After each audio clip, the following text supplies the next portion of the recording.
Good morning, South Africa, and all of you attending what I guess is now the 10th International Symposium on Education Reform. It's been 4 years since I've had the pleasure of speaking to this group. I think at that time we talked about the Rose case, which was a landmark school funding case in the state of Kentucky.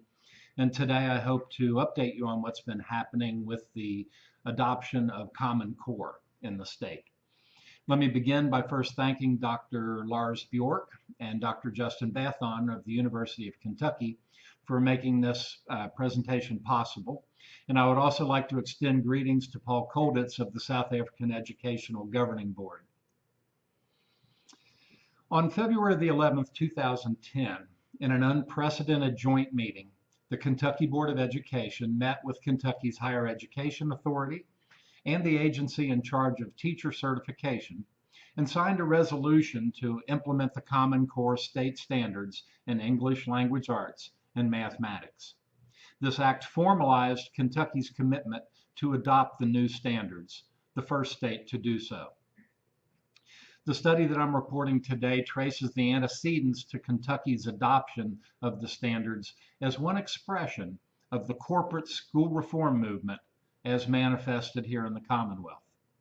The state that led America to reconsider how its schools should be funded in 1990 now celebrated a newfound spirit of interagency cooperation as it leapt at the opportunity to join with other states in an effort to define what it was that students needed to know and be able to do. The story goes back actually before 1983 with President Ronald Reagan's National Commission on Education and its catalytic report, A Nation at Risk. This report decried a rising tide of mediocrity in American schools following a couple decades of loose local school decision-making about a host of elective courses that students might take. And the effort behind A Nation at Risk was to refocus the nation's attention around the idea that there needed to be more uniformity of curriculum and that, in fact, American schools were failing. The era of school accountability had arrived. Now, far from being revolutionary, the report really was a plea to make our schools function better in their core mission as academic institutions. It did not advocate market-based competition, school choice through charter schools and vouchers, privatization, or high-stakes assessment and accountability. That would come 18 years later with President George W. Bush's No Child Left Behind. But even before A Nation at Risk pushed for enhanced curriculum standards, the courts had been looking for a set of judicially manageable standards to determine whether or not a state had met its obligation to provide equitable schools for its children. Kentucky first drew national attention when its Supreme Court declared the entire system of schools to be unconstitutional in Rose versus Council for Better Education in 1989. The Rose case launched a new wave of school reform litigation based on both equity and adequacy as expressed in state constitutions. States began shifting away from the use of input measures like how many teachers held advanced degrees or how many volumes you had in the school library, and began looking at measures of output as shown by student test score results. The court's willingness to accept a standards-based approach altered the yardstick used to determine when a school was adequately preparing its students. Now in Kentucky, an equally important contribution to the policy dialogue came from the Pritchard Committee and their publication of A Path to a Larger Life in 1985. The Pritchard Committee for Academic Excellence is a powerful policy advocacy group in the state, and they saw education as a seamless web running from preschool through college. Pritchard's plan was to create a set of curriculum standards that anchored a high school diploma to entry-level college, such that once a student had obtained their diploma, they would be ready to be successful in first-year credit-bearing college courses. The General Assembly's response to the Rose decision came in the form of the sweeping Kentucky Education Reform Act in 1990, which we call KERA. This was the nation's most ambitious statewide school reform package ever. KERA's most powerful feature was the advent of a new kind of high-stakes accountability system based on student achievement outcomes. In a departure from traditional norm reference testing, which gauged the student's individual performance against that of his same-age peers, Kentucky's new test was designed to measure how well each school was performing. The publication of student test score data by subgroups, along with the ranking of the schools, a contribution that was made from our news media, proved to be a powerful tool for driving change. In the early 1990s, an effort to create voluntary national curriculum standards fell apart when history standards, which included social justice issues, were attacked by conservative groups in America as the epitome of left-wing political correctness. This all happened during the administration of George H.W. Bush. President Bill Clinton also backed away from national standards and provided funding under his Goal 2000s program for states to write their own standards, pick their own tests, and be accountable for their own achievement. In 1996, a new national curriculum movement began when the National Governors Association, in concert with corporate leaders, created Achieve Incorporated.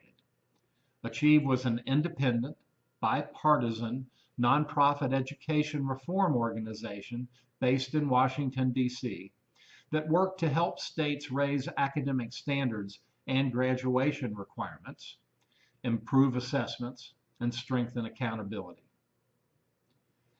When President George W. Bush signed the bipartisan No Child Left Behind Act of 2001, a new definition of school reform became federalized, one which was characterized by accountability. In many ways, the new law was consistent with KERA's emphasis on performance outcomes, and since Kentucky had already implemented its own standards-based education system, much of the federal legislation fit fairly well in the current practices within the state.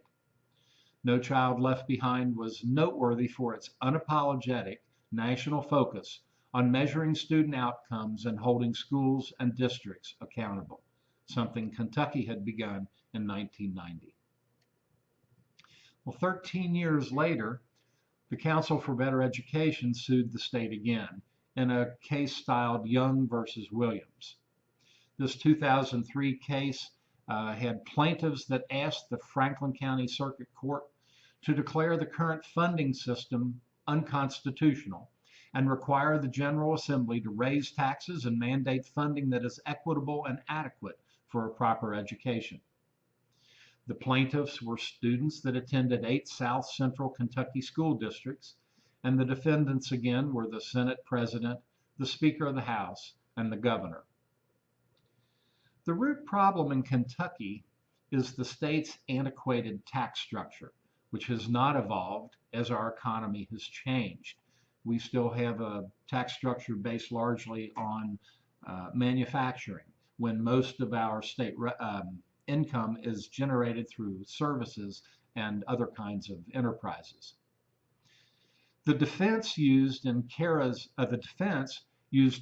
success against the plaintiffs in pointing out how the system was improving. But the plaintiffs also erred, in my opinion, in asking the court to provide a specific remedy. And that is pretty strictly prohibited by our separation of powers doctrine. So the judge entered a summary judgment and dismissed the case.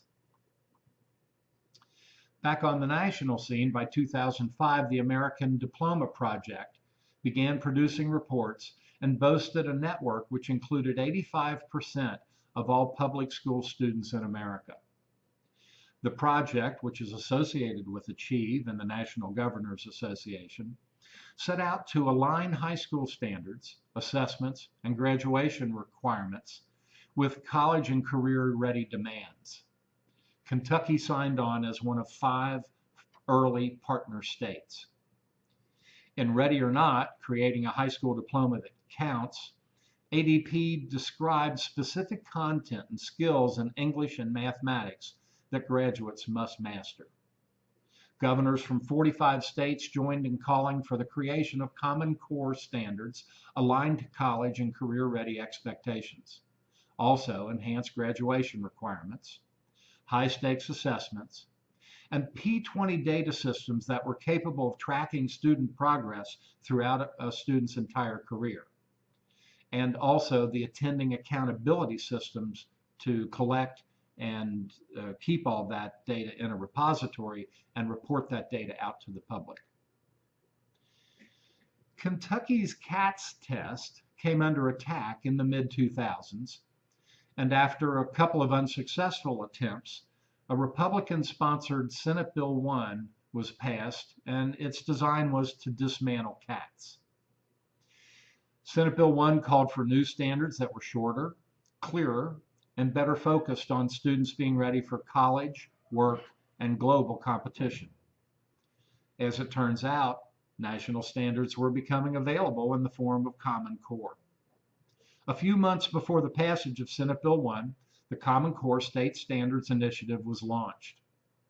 30 years after A Nation at Risk called for the establishment of a clear set of academic standards and core subjects that describe what a student must know and be able to do, a voluntary interstate effort to write them began.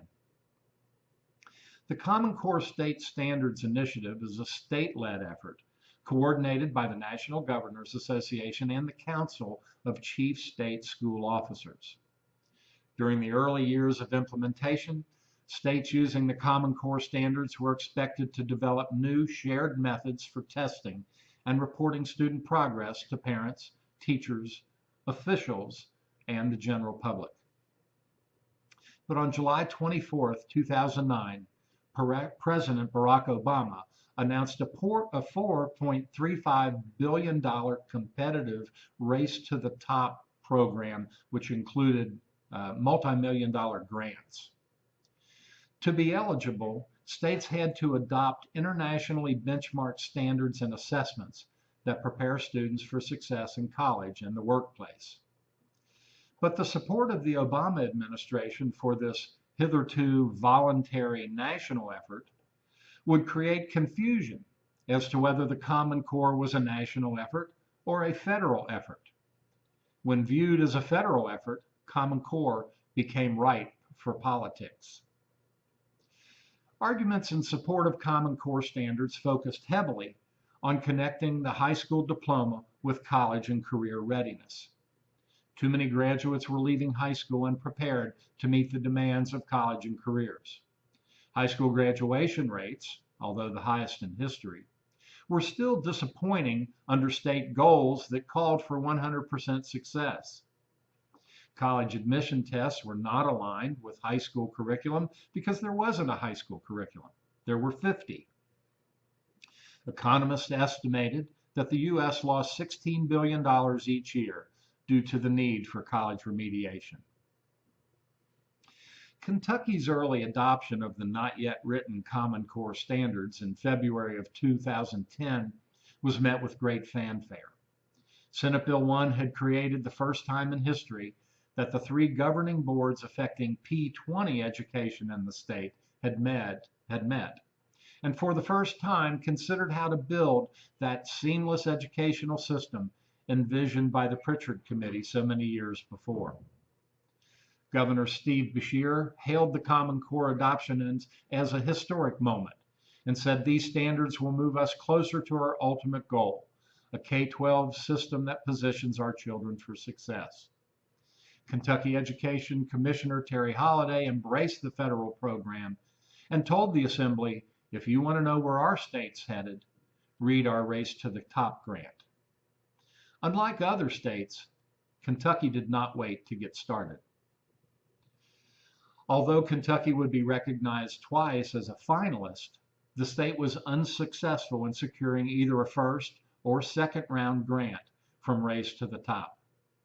In December 2011, Kentucky was awarded $17 million to implement reforms in science, technology, engineering, and math coursework. But that was a far cry from the $175 million Kentucky had requested under Race to the Top. But the process solidified Kentucky as an early adopter of most Race to the Top reform ideas, particularly Common Core state standards. And that drew the attention of the Bill and Melinda Gates Foundation. In February 2011, the Kentucky Department of Education announced that it had received a 2-year, $1 million grant from the Gates Foundation to support implementation of the new Common Core academic standards. The Kentucky Department of Education partnered with the Pritchard Committee in this Gates Foundation grant to implement the standards. The money was used to allow the state to scale up work through 8 different regional leadership networks. The leadership networks were multi-agency teams of K-12 and higher education professionals who supported the implementation of Common Core. Nationally, with bipartisan support for a conservative proposal and much evidence-based rationale, Common Core seemed to be on track for a relatively easy adoption among the 45 participating states. The thornier issue appeared to be whether a set of national exams based on Common Core could be agreed to and would ultimately be affordable to the states. But backlash against Common Core was beginning to surface in 9 different state legislatures. Then, in April 2013, the Republican National Committee surprised many educators when it passed a resolution bashing the standards. The resolution said that the Republican National Committee recognizes Common Core for what it is, an inappropriate overreach to standardize and control the education of our children so that they will conform to a preconceived normal. Claiming that the Obama administration's Race to the Top incentives had clouded the picture, states' rights issues were resurrected among conservatives, and they called on Congress to cut all funding for Common Core. Well, once a public policy issue becomes politicized, it's difficult to accurately predict its future. But a report from the Center on Education Policy found that while concern over funding for Common Core and its implementation was high, state education leaders across the board say that it's unlikely that their state will reverse Common Core. Kentucky's early adoption, though, clearly helped the state avoid much of the pushback that other states saw. New standards known as the Kentucky Core Academic Standards have been taught in Kentucky schools now for 3 years, and students have been tested on those standards. Kentucky's early adoption and vigorous pursuit of a new assessment system based on the standards seems to have positioned the state comfortably in front of most of the national political upset that was set off by the Republican National Committee. But that does not mean that all is rosy in the bluegrass. 2 Republican sponsors of Senate Bill 1, which opened the door to Common Core, presented a bill this past spring intending to kill the Common Core in Kentucky. A right-wing activist also sued the state, asking the court to rule Common Core unconstitutional, a poor effort that ended May the 8th when the Court of Appeals dismissed the case. Now, the history of education in Kentucky is littered with examples of legislative action followed by prolonged periods of disregard for the schools. In 1990, when the General Assembly passed KERA, the public perceived education as a top priority in the Commonwealth, and the state met that challenge with its largest one-time infusion of education funding.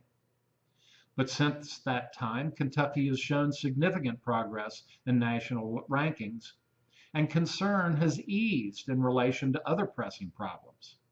A 2012 survey of Kentuckians on key issues for the last presidential race identified the economy at 65% and healthcare costs at 42% as far outpacing public concern over education, which stood at 8%.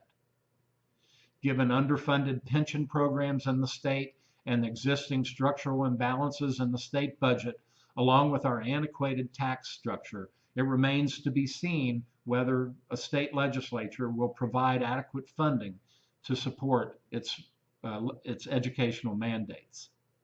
Hanging in the balance will be the dream of a seamless education system where every teacher knows how to use the more rigorous, internationally benchmarked academic standards, and where every student who earns a high school diploma is truly ready for career and/or college success. In the meantime, the Council for Better Education continues to study the issue of adequate funding for schools in Kentucky and is in the process of preparing adequacy costing out studies at this time, something I'm sure Justin will tell you more about.